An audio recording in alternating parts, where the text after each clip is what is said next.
Every night, Jonah lit a road that no one remembered by morning, and little by little, he began to fear that his life would vanish the same way. The climb started when the village fires were burning low. By then, most doors were shut. Most people had eaten. Most voices had faded into the kind of quiet that belongs to tired homes. And that was when Jonah began walking uphill, with a small flame cupped in his hands.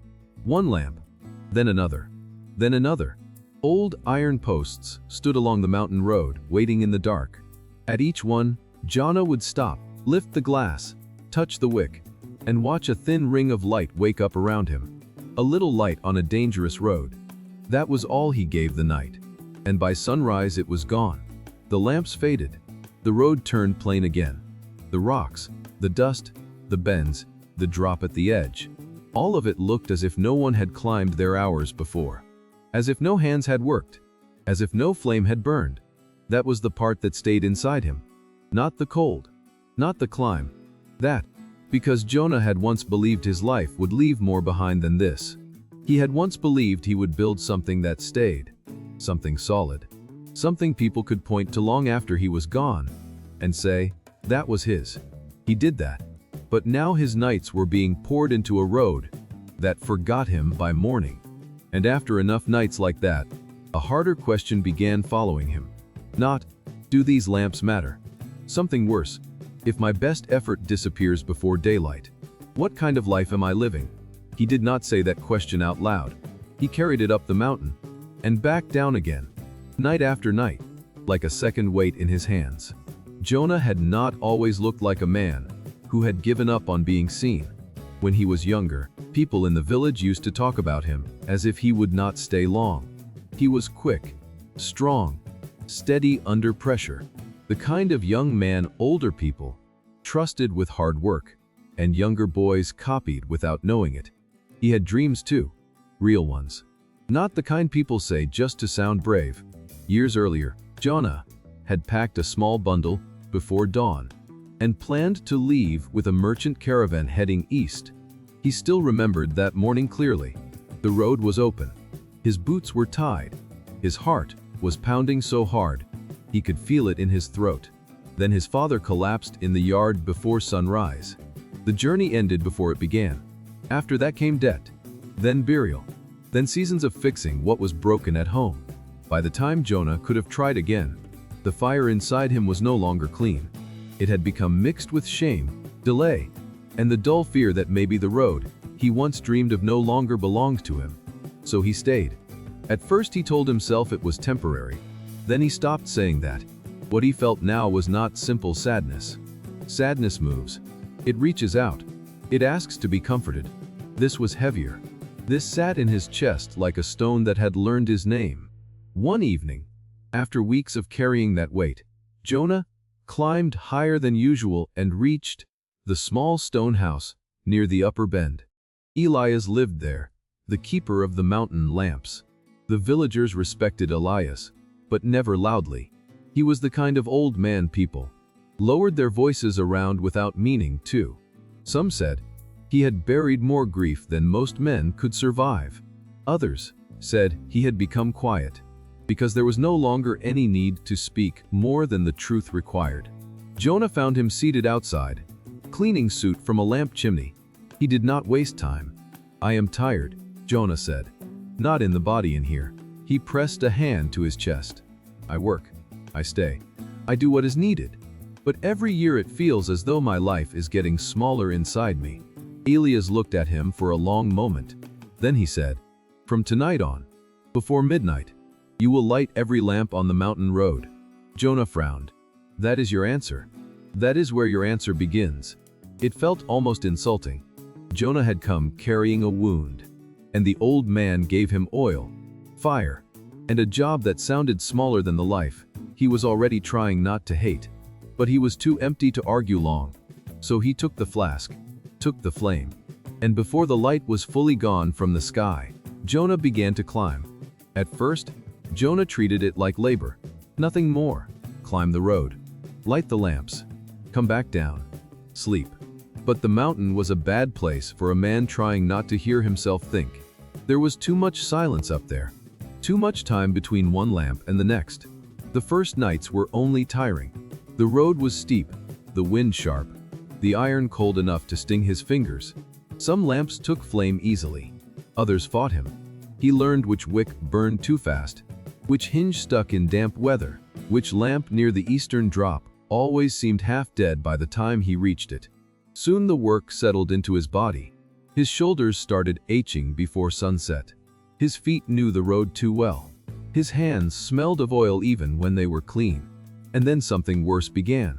He started to resent the mornings, because each morning erased him. He would wake, look toward the mountain, and know that every light had already gone out. The road remained. The danger remained. The darkness would return again by nightfall, but nothing of him remained with it. One evening, while lighting a lamp near the lower bend, Jonah saw two traders coming up with loaded mules. They were laughing, talking about the next town, about profits, about roads still ahead of them. One of them glanced at Jonah's lamp, just long enough to place his footing, then walked on without a word.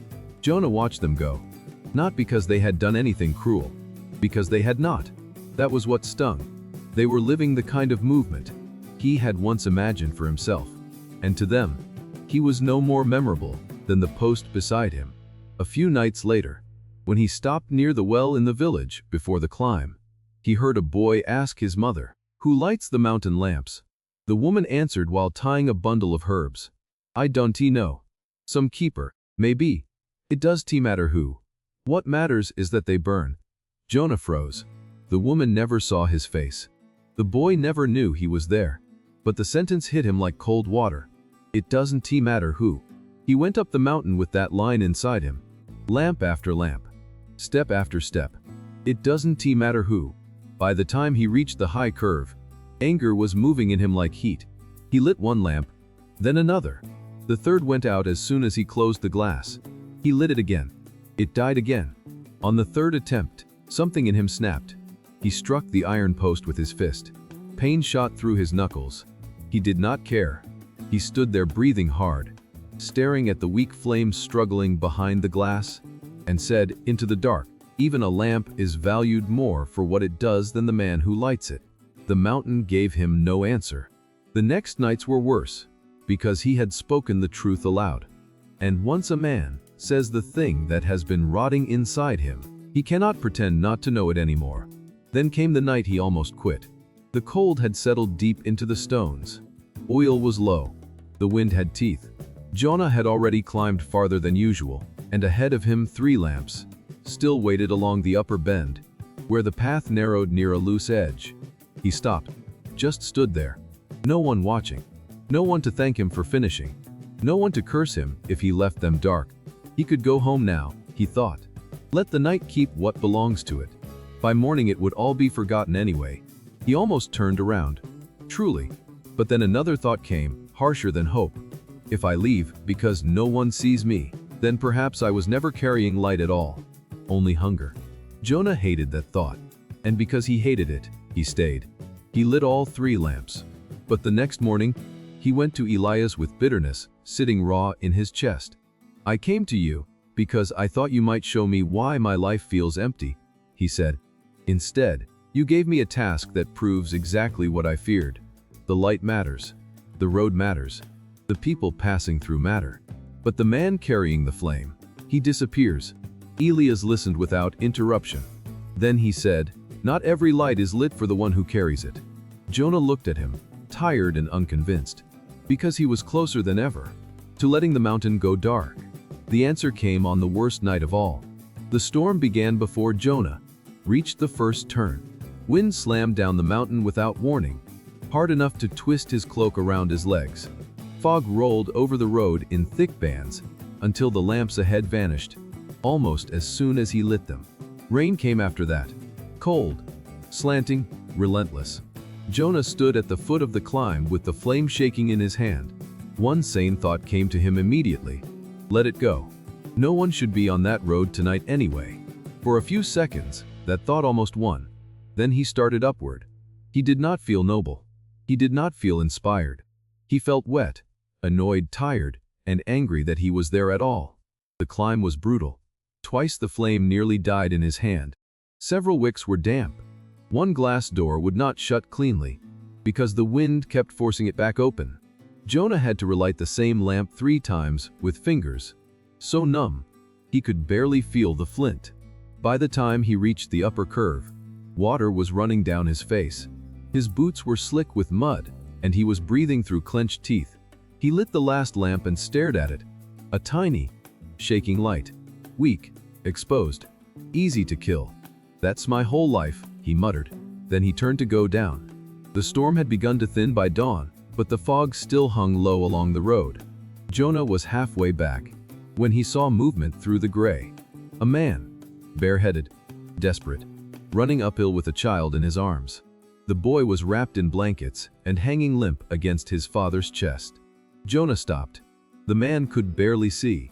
Twice he drifted too near the edge, where loose stones fell into the drop. The second time, Jonah's heart jumped into his throat. Then the man looked up, saw the next lamp, changed direction, kept going. A few moments later, farther down, Jonah saw an old woman gripping a young girl's wrist. The girl was crying. The old woman was shaking badly, but every few steps she lifted her chin, searched through the fog, and fixed her eyes on the next weak circle of light. "Just that one," she whispered. "Walk to that one. Not the whole road, not the whole mountain, just the next light."